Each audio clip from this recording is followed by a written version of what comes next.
Hello students. आज हम आपके लिए कुछ ऐसे प्रश्न लेके आए हैं जो आपके बोर्ड एग्जाम के मकसद से बहुत इम्पोर्टेंट हैं और साथ ही वो क्वेश्चन आपके बोर्ड एग्जाम में आ भी चुके हैं। तो उनमें से आज दो प्रश्न हमारे पास, उनमें से ऐसे दो न्यूमेरिकल्स हैं हमारे पास जो हम आप सॉल्व करेंगे। और अगले हमारे कुछ वीडियो ऐसे ही होंगे जिसमें हम बोर्ड एग्जाम से ही पे ही फोकस रहेगा, मतलब ऐसे क्वेश्चन पे ही डिस्कस करेंगे, ऐसे न्यूमेरिकल्स को ही सॉल्व करेंगे जो बोर्ड एग्जाम में पूछे जा चुके हैं या बोर्ड एग्जाम के लिए इम्पॉर्टेंट है। तो ये वीडियो सारे जो है ध्यान से देखिएगा, कुछ वीडियो 4-5 वीडियो ऐसे ही बनने वाले हैं। तो इन वीडियो पर फोकस रखिएगा अगर आप बोर्ड एग्जाम की इसमें प्रिपरेशन कर रहे हैं। ठीक है, तो हम लोग सबसे पहले जो है देखते हैं आज के जो हमारे पास जो दो प्रश्न हैं उन पे फोकस करते हैं। तो जो पहला प्रश्न दिया हुआ है वो ये दिया है कि 250 वोल्ट और 5 एम्पियर का एक फ्यूज लगा हुआ है सर्किट। आप लोग जानते हैं कि हम लोगों के घर में जो सर्किट लगे होते हैं उसमें फ्यूज लगा होता है। फ्यूज क्या करता है, सप्लाई को रोकता है या अलाउ करता है, एक तरीके से स्विच की तरह ही काम करता है। और वो ब्रेक हो जाता है, अगर ज़्यादा करंट उसमें फ्लो होता है, उसमें हीट होने की वजह से मेल्ट हो जाता है और ब्रेक हो जाता है। तो अभी उसको यहाँ पे इस क्वेश्चन में उसको स्विच की तरह समझते हैं कि वो इतने वोल्टेज को और इतने एम्पियर करंट को जो है अलाउ कर रहा है, उसके थ्रू जा रहा है। ठीक है, और उसमें कह रहा है कि अगर इतनी सप्लाई है, एक तरीके से आप ये कह सकते हो कि इस प्रकार की सप्लाई आ रही है घर में सर्किट में जहाँ की बात कर रहे हैं, तो उसमें 250 वोल्ट की और 5 एम्पियर की सप्लाई है। और कह रहा है जो परिपथ है आपका सर्किट है, यानी जहाँ करंट ये जा रहा है इतना 5 एम्पियर का, इतनी वोल्टेज जा रही है, वहाँ 25 वाट के बल्ब पूछ रहा लगे हुए हैं और ये पूछ रहा है कितने बल्ब इतने लग जाएंगे। तो ऐसे न्यूमेरिकल्स को सॉल्व करने के लिए कि इतना सप्लाई आ रही है, कितने जलेंगे कितने नहीं जल पाएंगे, तो उसको सॉल्व करने के लिए सबसे जो बेसिक चीज है उसको ध्यान रखिए कि जो भी हमारी चीजें फंक्शन कर रही हैं, चाहे इलेक्ट्रॉनिक इंस्ट्रूमेंट हो या 11th में आप मैकेनिकल इंस्ट्रूमेंट्स के बारे में पढ़ेंगे, तो वो जितने भी इंस्ट्रूमेंट्स हैं वो सारे के सारे एनर्जी पे बेस्ड होते हैं कि जितनी एनर्जी उन पे मिल रही है उस हिसाब से वो काम करेंगे। तो यहाँ पे हम देखेंगे कि जो हमारे पास जो एनर्जी आ रही है वो टोटल एनर्जी कितनी है। ठीक, और गिवन टाइम में, एक टाइम में, क्योंकि उतने टाइम के लिए हमको बल्ब भी जलाना है, जो भी बल्ब लगे हुए कितने, तो गिवन टाइम में हमारे पास कितनी एनर्जी आ रही है और एक बल्ब में कितनी एनर्जी खर्च होगी, ठीक उसी टाइम में ही।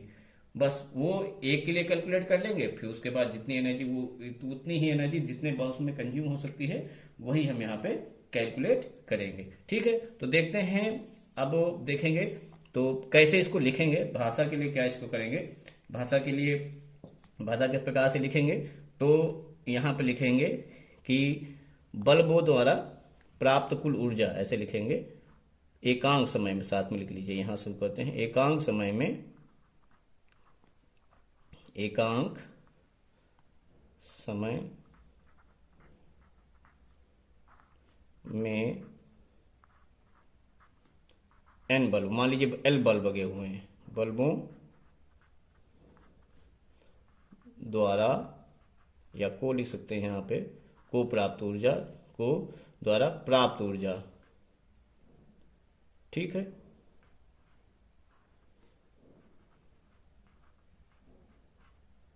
ठीक है, इनको जो है इतनी ऊर्जा मिली। ठीक है, एकांक समय में जितनी आ रही, ये आ रही, इतनी आ रही।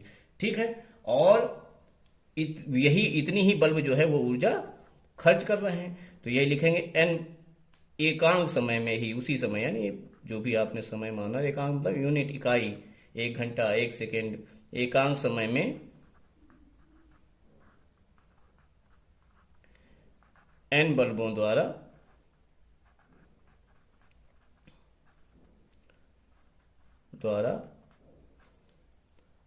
खर्च ऊर्जा। अच्छा, एकांक समय में ऊर्जा, एकांक समय में ऊर्जा का मतलब क्या हो गया, एकांक समय में ऊर्जा का मतलब ये हो गया, एकांक यानी ऊर्जा बटे समय। ऊर्जा बटे समय का मतलब क्या हो गया, ऊर्जा बटे का समय, यहाँ पे हम लिखते हैं, अगर हम लिखते हैं ऊर्जा बटे समय, यानी ऊर्जा को कार्य भी कह सकते हैं, कार्य बटे समय, ये हमको मालूम होता है कि पावर होती है। ठीक है, तो ये भी कह सकते हैं कि जितनी पावर आएगी उतनी ही पावर टोटल कंज्यूम हो पाएगी। ठीक, अगर मैक्सिमम पावर कंज्यूम करते हैं, तो पूछा ना अधिकतम कितने बल्ब जल सकते हैं। ठीक, तो ये कह सकते हैं कि एक तरीके से ये पावर है और इतनी पावर आ रही है, इतनी पावर उतनी पावर हमारे पास खर्च होगी। पावर कितनी आ रही, पावर का हमारे पास फार्मूला क्या, एकांक समय का मतलब समय, ऊर्जा है, ऊर्जा बटे समय, ये हो गया एकांक समय में खर्च की गई ऊर्जा या प्राप्त हुई ऊर्जा।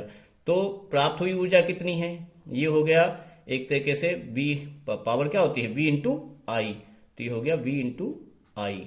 ठीक, और मान लिया बल्ब हमारे पास N लगे, एक बल्ब की जो पावर हो गई P हो गई। ठीक, और हमारे पास बल्ब लगे हुए हैं कितने, N बल्ब। ठीक है, और एक बल्ब की पावर जो है P मान सकते हैं, और यहां पर लिख देंगे कि जहां P बराबर क्या है, एक बल्ब की शक्ति, एक बल्ब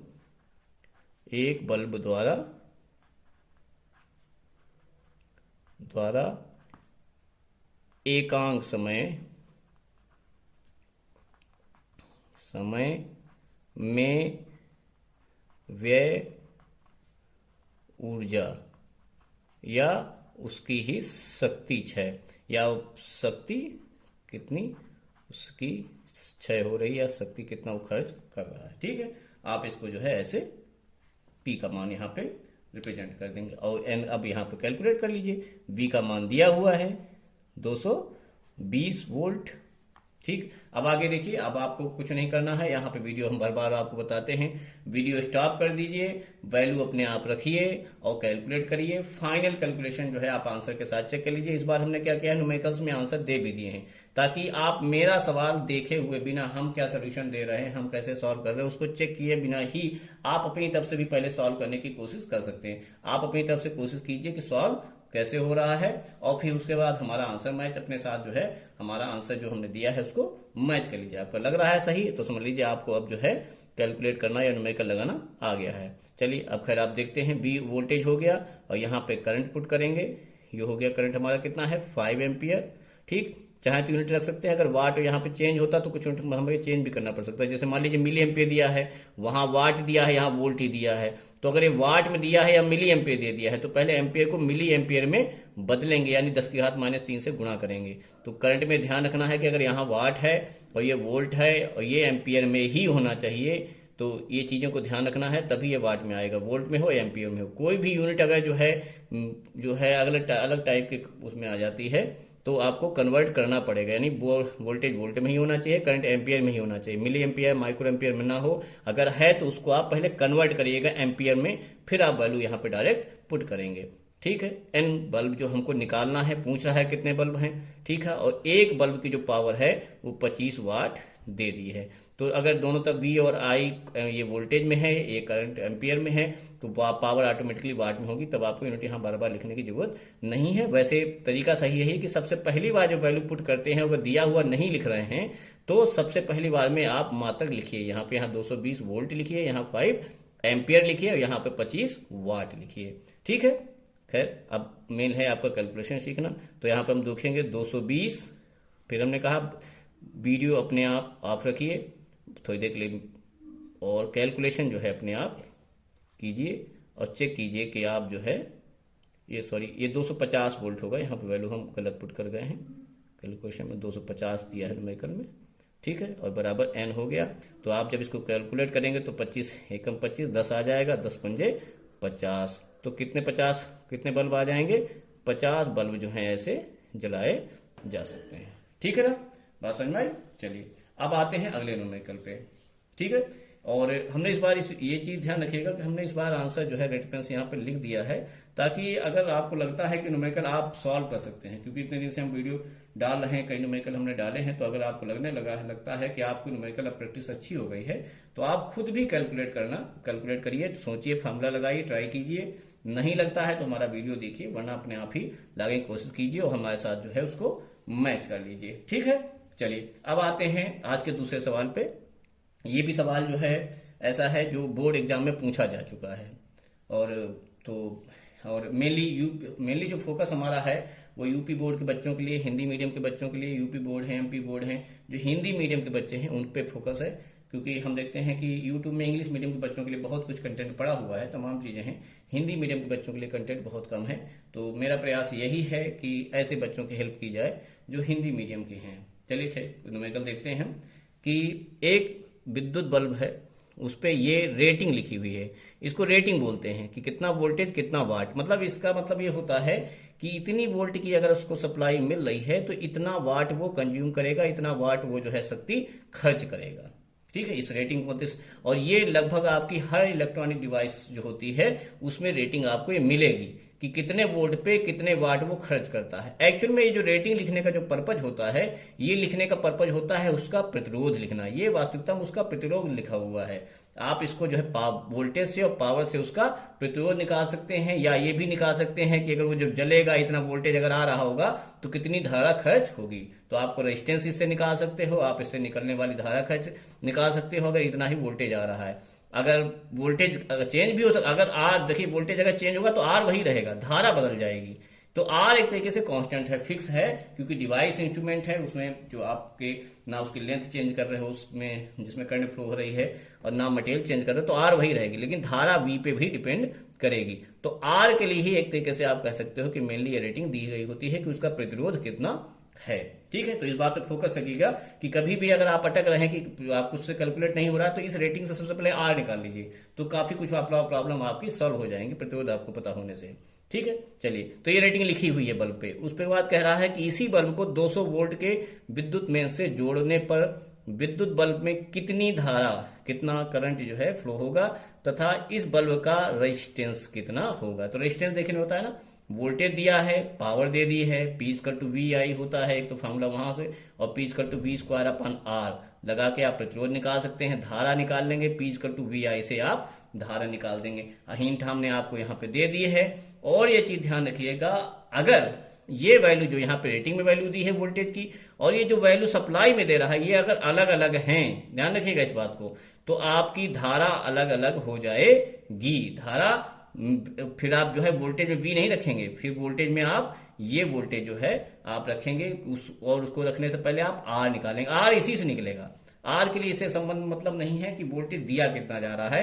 प्रतिरोध निकालेंगे तो आप इसी से प्रतिरोध निकाल लेंगे, आपको वाट मालूम है तो वहां से आप धारा निकाल सकते हैं। आर के बाद धारा निकालेंगे अगर ये वैल्यू चेंज दी हुई है तो। अगर नहीं चेंज दी हुई है, यही दी है जो यहाँ पे लिखी है, वही सप्लाई आ रही है, तो फिर चाहे आप ऐसे कैलकुलेट कर लीजिए P इक्वल टू वी आई का फॉर्मूला लगा के, या पहले आर निकाल लीजिए उसके बाद कैलकुलेट कर लीजिए। लेकिन अगर ये वोल्टेज चेंज है, इससे वोल्टेज और जो रेटिंग में लिखा हुआ है और वोल्टेज सप्लाई जो हमको मिल रही है, यह अगर अलग अलग दी हुई है, तो पहले हम आर ही निकालेंगे, आर की सहायता से आई को कैलकुलेट करेंगे। ठीक है, तो हम सवाल जो है शुरू करते हैं सोल्यूशन के लिए।